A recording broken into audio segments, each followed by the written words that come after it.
현현, 이 말은 명백히 나타남 또는 나타냄, 분명하다, 나타나 계신다, 이런 뜻이 되겠습니다. 물리적으로 우리가 하나님을 볼 수 있는 것은 아닙니다. 우리 마음 안에 오신 우리 주 예수 그리스도를 통해서 우리가 느끼고 그 사랑을 우리가 누리게 되는 것이죠.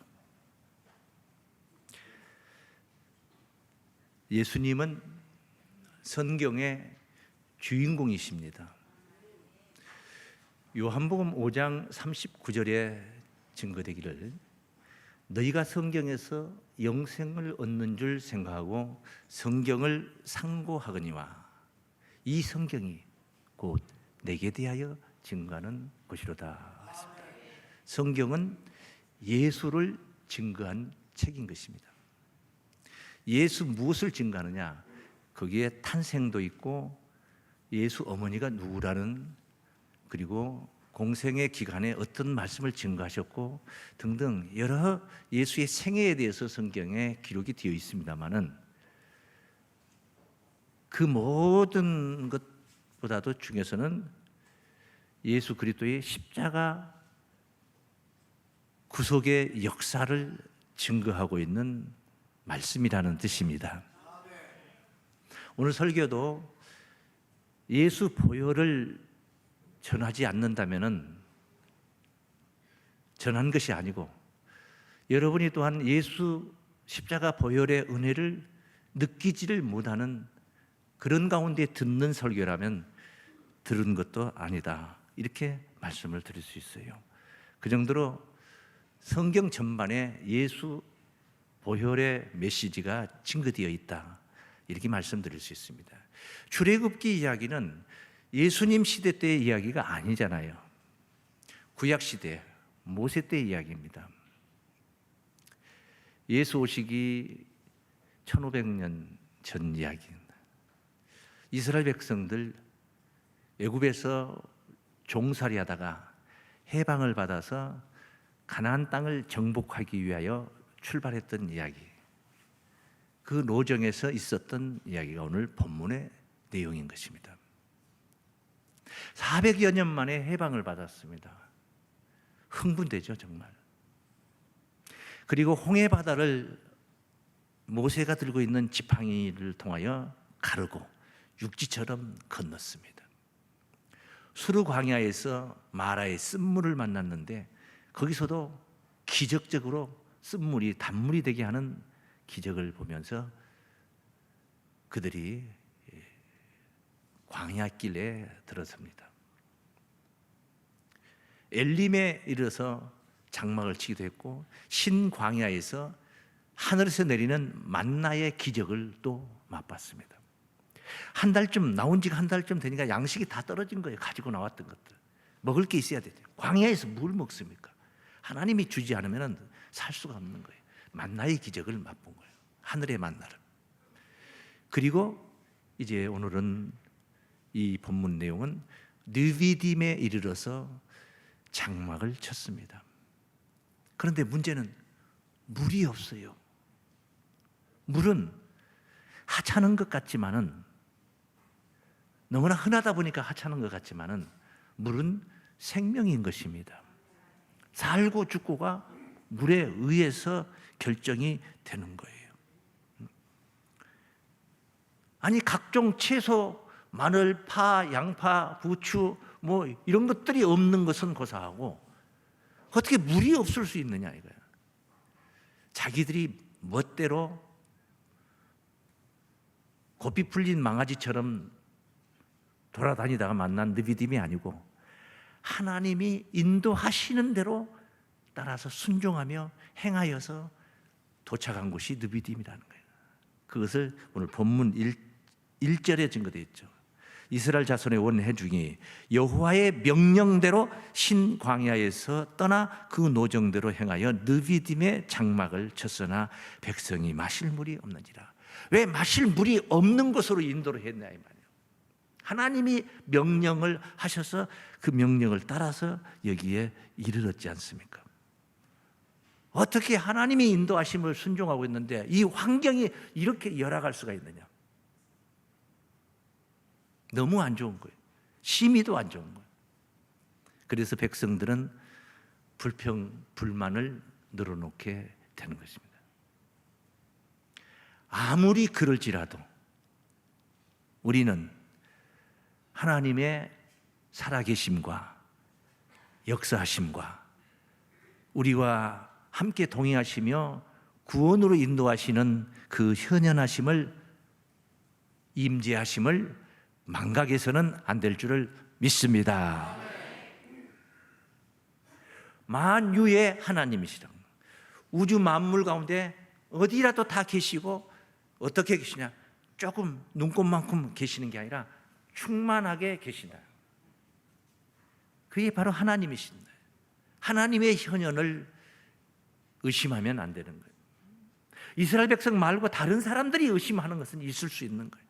그러나 400년 만에 그들을 해방시켰던, 그리고 홍해의 기적을 보여주셨던, 하늘에서 만나를 내려주시는 이 하나님을 살아계시냐 아니 계시느냐, 만나의 기적이 우연으로 이루어진 것이냐, 홍해가 정말 우연으로 갈라진 것이냐, 이렇게 의심해서는 안 된다는 것입니다. 그래서 오늘 하나님의 현현이라는 제목 속에 첫 번째 우리에게 당부하시는 말씀을 여러분과 같이 한 목소리로 한번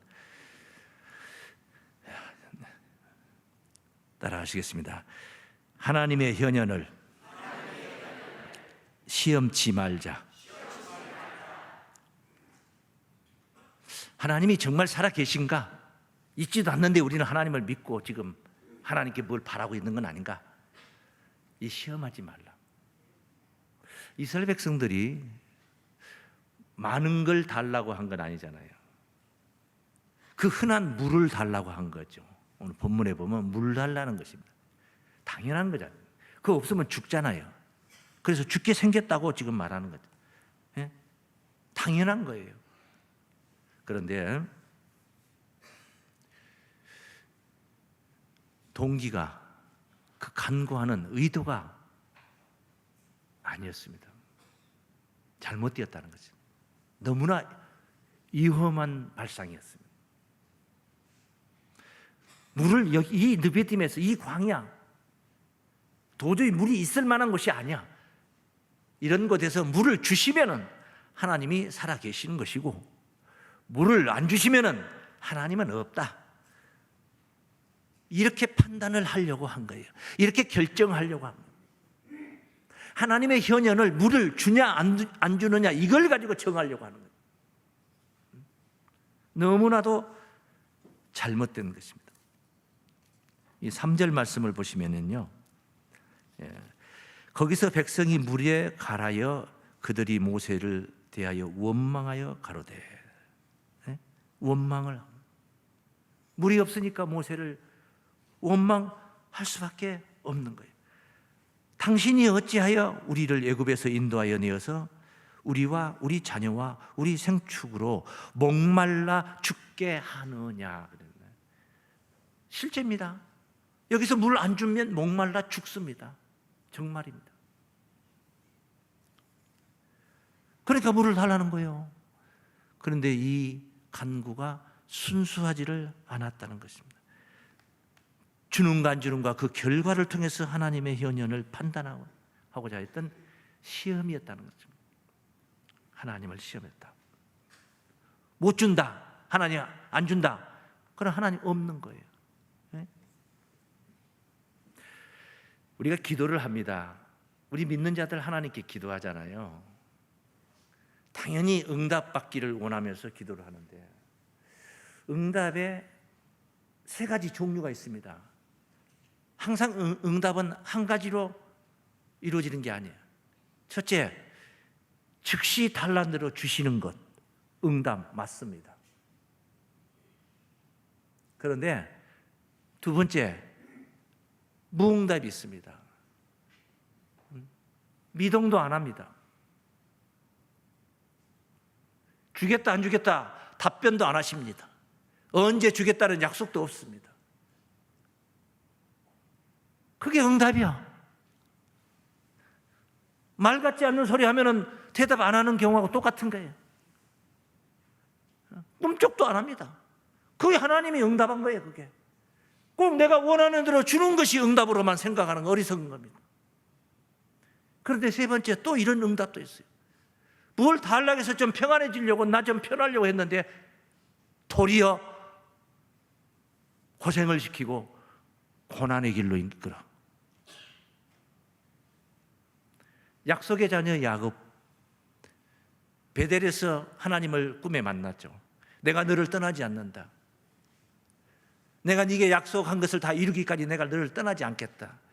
그가 잠이 깨어서 어허라 이곳이여 다른 곳이 아니라 하나님의 전이여 하늘의 문이로다 고백했던 야곱이요. 그런데 그의 다음 행선지부터 예삼촌 집에 가서 무려 20년 동안 머슴살이를 하게 되는 거예요. 그게 하나님이 동행하신 역사였던 거예요. 아니 그 집에 가서 머슴살이를 꼭 해야 하나님의 동행이냐 이 말이에요. 그 고생을 하면서 하나님이 나와 함께 하신다. 보통 신앙 가지고는 느낄 수가 고백할 수가 없는 것입니다. 반응이 없을 수도 있는 거예요. 얼마만큼 반응이 없냐? 1년, 2년, 3년, 4년, 5년, 10년, 100년, 200년, 300년, 400년도 반응이 없을 수 있는 거예요. 응답이라는 것은. 이스라엘 백성들은 이런 응답을 받았습니다. 이들이 애굽에서 400년 동안 노예 생활을 하면서 얼마나 하나님께 울부짖었겠습니까? 이 민족을 구원해달라. 얼마나 아우성을 쳤겠습니까? 그 많은 민족이 한결같이 하나님께 간구했지 않겠습니까? 그런데 하나님은 400년 동안 그들을 방치해버렸습니다. 그것이 하나님의 뜻이라. 그것이 하나님의 응답이었어요. 왜 제가 그렇게 정의할 수가 있느냐? 제가 정의하는 건 아니죠. 그들의 조상 아브라함 때 이미 하나님께서 예정을 했던 이야기예요. 그 사건 자체가 예정된 거예요. 애굽에서 400년 동안 종살이 하는 것은 하나님이 이미 예정해 놓은 사건이라는 거예요. 하나님의 프로그램이야. 그게 뜻이야. 창세기 15장 13절에서 16절까지 증거된 말씀. 그렇게 증거되어 있어요. 아브라함에게 나타나서 하나님께서 하신 말씀을 한번 보시겠습니다. 15장 13절부터 증거된 말씀이에요. 여호와께서 아브라함에게 이르시되 너는 정령이 알라 네 자손 이방에서 객이 되어 그들을 섬기겠고 그들은 400년 동안 네 자손을 괴롭게 하리니 그 섬기는 나라를 내가 징치할지며 그 후에 네 자손이 큰 재물을 이끌고 나오리라. 너는 장사하다가 평안히 조상에게 돌아가 장사될 것이요 네 자손은 400년 만에 이 땅으로 돌아오리니 이는 아모리 족속의 죄악이 아직 간영치 아니함이로라. 이게 400년의 약속이 이미 아브라함 시대 때 예정이 되었던 거예요. 쉽게 말해서 대략 잡아 500년 전에 예정해 놓은 거란 말이에요. 저들의 해방받는 것은, 종살이하는 것은 벌써 이렇게 예정이 되어 있었던 거예요. 그런데 이렇게 예정해 놓고 하나님이 그들을 다 풀어 일찍 그냥 100년 만에 해방을 시켰다면 성경은 개판돼 버린 거예요. 하나님의 뜻은 다 쓰레기가 되는 것입니다. 죽은 문서가 되어버린 것입니다. 살아있는 말씀이 될 수가 없는 것입니다. 이렇게 하나님께서 달라 한다고 해서 어린 아가가 면도칼을 달라 한다고 해서 안 주니까 아버지는 살아계시지 않는다. 내게 응답이 없으니까 저분은 내 아버지가 아닌가 보다. 이렇게 생각할 수는 없는 거잖아요. 지금 이들은 물을 달라고 해서 물을 안 주니까 돌팔매질을 하려고 합니다. 모세를 아예 죽여버리려고 합니다. 돌팔매질을 하려고. 4절 말씀에 그런 이야기, 본문 4절에 뭐라고 적어되어 있습니까? 모세가 여호와께 부르짖어 그러되 내가 이 백성에게 어떻게 하리이까? 그들이 얼마 아니면 내게 돌질하겠나이다. 돌질할 판입니다. 왜? 너무 힘들잖아요. 이 백성들이 물이 없으니까 너무 힘들잖아요. 죽겠잖아요. 이런 고난을 하나님이 인도하는 그 순종해서 따라왔는데 이런 고난이 있을 수 있느냐 이거예요. 하나님이 살아계신다면 어찌 우리에게 이런 고난을 줄 수 있겠느냐. 우리 한번 따라하겠습니다. 고난의 현장에도 현현하십니다. 고난의 현장에도 하나님은 살아계시는 거예요. 역사하시는 거예요. 고난, 그것이 바로 하나님의 뜻이라는 거예요. 오늘 본문 속에 예수 그리스도의 십자가 보혈의 비밀이 들어있다고 하면 누가 이걸 믿겠습니까? 하나님의 말씀은 그렇게 심오하게, 너무너무 심오한 비밀로 숨겨져 있습니다. 실제로 십자가 보혈의 비밀이 이 속에 숨겨져 있습니다. 사람이 고난을 겪는 것은 원인이 있습니다. 감옥에 가서 감옥 생활을 하는 사람들 다 이유가 있습니다. 원인이 있습니다. 뭡니까? 죄값을 치르고 있는 것입니다. 근데 죄를 안 지었어도 고난이 있을 수가 있습니다. 뭡니까? 재난이라는 것이 있어요. 천재지변의 재난이라는 것입니다. 시대적으로 나타나는 환경이라는 것입니다.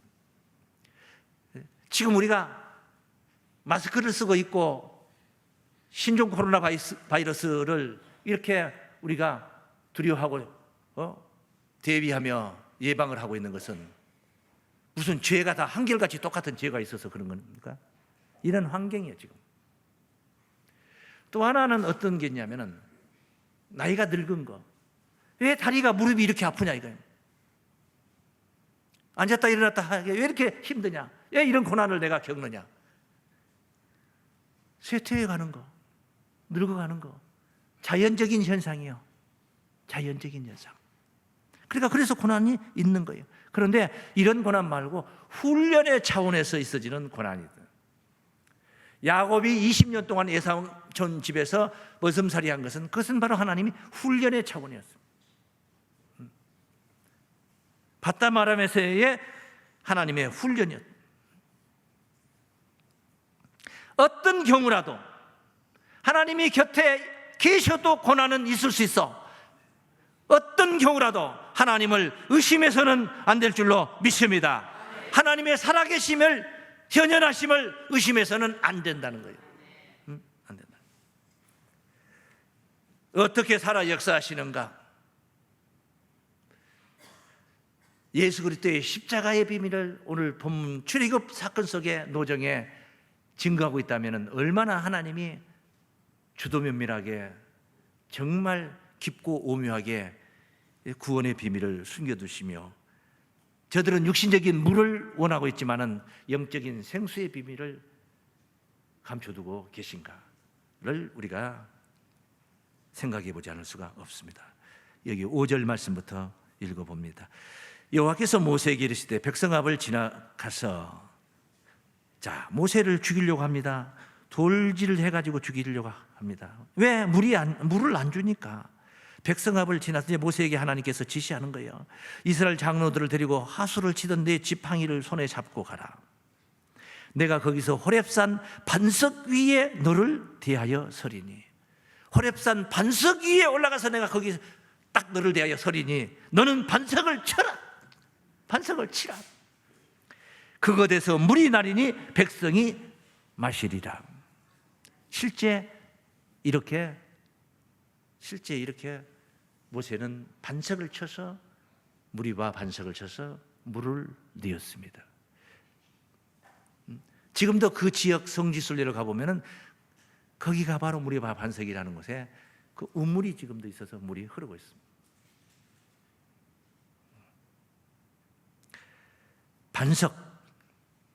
반석을 쳐라. 치려면 하나님께서 이 백성들을 맴매하라. 어찌 물이 있으면 내가 살아있는 것이고 물이 없으면 내가 죽은 것이라 이렇게 시험을 하느냐. 백성들을 쳐야 되는데 하나님께서 모세에게 지시하시기는 내가 반석에 가서 서 있을 테니까 반석을 때리라. 그러면 거기서 물이 솟아나와서 백성들이 먹을 수 있을 것이다. 이 반석은 무엇을 상징했느냐? 하나님을 상징한 거예요. 신명기 몇 구절 한번 반석기관에서 한번 확인해 보겠습니다. 신명기 32장 2절 말씀, 3절 말씀, 32장 3절. 내가 여호와의 이름을 전파하리니 너희는 위엄을 우리 하나님께 돌릴지어다. 그는 하나님 여호와는 반석이시니 그 공덕이 완전하고 모든 길이 공평하시며 진실무망하신 하나님이시니 공의로우시고 정직하시도다. 할렐루야. 하나님 반석이시다. 하나님이 반석이다. 한나가 기도 응답을 받아 사무엘을 낳고 나서 너무너무 기뻐가지고 사무엘을 하나님의 전에 드리면서 하나님 전에서 기도했던 이야기가 사무엘상 2장 있습니다. 2장 2절 말씀을 봅니다. 여호와 같이 거룩하신 이가 없으시니 이는 주밖에 다른 이가 없고 우리 하나님은 우리 하나님 같은 반석도 없으심이니이다. 하나님 같은 반석이 어디 있느냐? 하나님 반석이다. 우리의 피난처시고 산성이시고 요새시다. 시편 18장 2절 말씀. 여호와는 나의 반석이시요 나의 요새시요. 여호와는 나의 반석이시요 나의 요새시요 나를 건지시는 자시요 나의 하나님이시요 나의 피할 바위시요 나의 방패시요 나의 구원의 뿌리요 나의 산성이시로다. 여기 그 옆에 31절로 가봅니다. 여호와 외에 누가 하나님이시며 여호와 말고 누가 하나님이냐? 우리 하나님 외에 누가 반석이냐? 하나님 말고 누가 반석이 되겠느냐? 하나님 반석이다. 영원한 반석이신 줄로 믿습니다. 네? 이사야서 26장 4절입니다. 너희는 여호와를 영원히 의뢰하라. 주 여호와는 따르십니다. 영원한 반석이심이로다. 반석을 치라 하는 것입니다. 그건 무엇을 말하는 것입니까? 하나님을 따르라 이 말이야. 하나님을 치라 이 말입니다. 맞아야 할 자는 이 말 안 듣는 불퉁거리고 불만하며 하나님을 시험하고 있는 백성들이 매를 맞아야 되는데 하나님 당신이 맞겠다는 것입니다. 하나님이 매를 맞겠다는 것. 나를 쳐라, 나를 쳐라. 부모가 자식이 말을 안 들으면은 부모가 자기 아랫도리를 회초리로 치면서 그건 자기 학대가 하는 것입니다. 네? 자식 사랑인 것입니다. 맞아야 할 백성을 대신해서 하나님이 매를 맞고 거기서 생수를 주신 것입니다. 기가 막힌 생수의 비밀이 여기에 있는 것입니다. 하나님이 맞았다는 게 뭡니까? 네? 하나님 맞았다. 이건 대속의 은혜를 가리킨 거예요. 우리를 구속하신 예수 그리스도의 십자가 대속의 은혜를 가리킨 거예요. 한번 따라하십니다. 대속하신 구속의 은혜입니다. 바울이 이것을 먼저 깨달았어요. 바울은 이 반석이 하나님이라는 거죠. 이 반석은 바로 반석을 치는 역사가 그리스도의 십자가 사건이라는 것을 바울은 깨달은 거예요. 고린도전서 10장 1절에서부터 4절까지 한번 봅니다. 형제들아 너희가 알지 못하기를 내가 원치 아니하노니 알아야 된다. 알기를 원한다. 우리 조상들이 다 구름 아래 있고 바다 가운데로 지나며 홍해 바다를 지났죠. 모세에게 속하여 다 구름과 바다에서 세례를 받고 다 같은 신령한 식물을 먹으며 그 물 자체가 아주 신령한 물이었어요. 다 같은 신령한 음료를 마셨으니 이는 저희를 따르는 신령한 반석으로부터 마셨으며 세상에 반석을 쳤더니 이런 바위에서 물이 골골골골골 쏟아 나와서 200만이나 되는 백성들이 먹고 짐승들이 다 그 반석에서 나오는 물을 먹었다고 한답니다. 얼마나 신령합니까? 신령합니다. 다 같은 신령한 음료를 마셨으니 이는 저희를 따르는 신령한 반석으로부터 마셨으며 그 반석은 따르십니다. 그 반석은 그리스도시라. 할렐루야. 그리스도 예수 그리스도라 이 말입니다. 죄인들을 위해서 골고다상 십자가상에서 물과 피를 다 쏟기까지 순환을 겪으신 예수님 고난을 얘기하는 겁니다. 맞아야 될 자, 십자가에 못 박혀 죽어야 될 자는 불평불만이 가득한 우리들인데, 죄인된 우리들인데 우리에게 매를 돌리지 않고 하나님 스스로 매를 청하여서 맞으신 것입니다. 독생자 예수를 십자가에 못 박기까지 하나님의 아픔이 얼마나 크셨겠습니까? 그러나 세상을 이처럼 사랑하사 인류 구원을 위해서 하나님은 그렇게 십자가의 길을 가게 하셨던 것입니다. 예수께서 대신 우리를 위해서 돌아가신 거예요. 대속의 은혜, 그 고난을 통해서 구원의 생수, 보혈의 은혜가 오늘 우리에게 충만하게 된 줄로 믿습니다. 그 생수가 솟아난 거예요. 예수 십자가를 통해서 생수가 솟아난 것입니다. 우리 주님께서 일찍이 그런 말씀을 하셨습니다. 내 살을 먹고 내 피를 마시는 자는, 요한복음 6장 54절에 증거된 말씀, 영생을 가졌고 마지막 날에 내가 이를 다시 살리리라. 내 살은 참된 양식이요 내 피는 참된 음료로다. 할렐루야. 예수 십자가의 보혈의 은혜를 가리킨 것입니다. 이사야가 예언을 했었던 이야기죠. 그가 찔림은 우리의 허물을 인하며 그가 상함은 우리의 죄악을 인하며 그가 징계를 받음으로 우리가 평화를 누리고 그가 채찍에 맞음으로 우리가 나음을 입었도다. 우리는 다 양 같아서 그릇 행하여 각기 제 길로 지멋대로 다 그렇게 갔지만은 여호와께서는 우리 무리의 죄악을 그에게 담당시키셨도다. 할렐루야. 감동되지 않습니까? 이것이 하나님의 사랑이고 하나님의 은혜입니다. 우리 하나님 할렐루야. 할렐루야. 하나님의 영광인 줄로 믿습니다. 어제도 오늘도 내일도 변함없이 우리와 동행하시며 현현하시며 우리의 삶의 현장에 현현하시며 구원의 빛으로 우리의 발걸음 등불을 삼게 하시는 우리 하나님을 찬송합니다. 영원토록 영원하신 하나님, 우리 하나님 반석을 찬송합니다. 하나님의 그 크신 은혜와 사랑을 누리시는 거룩한 성도들 되시기를 주의 이름으로 축원합니다. 기도하겠습니다. 하나님 아버지, 은혜와 사랑을 감사를 드립니다.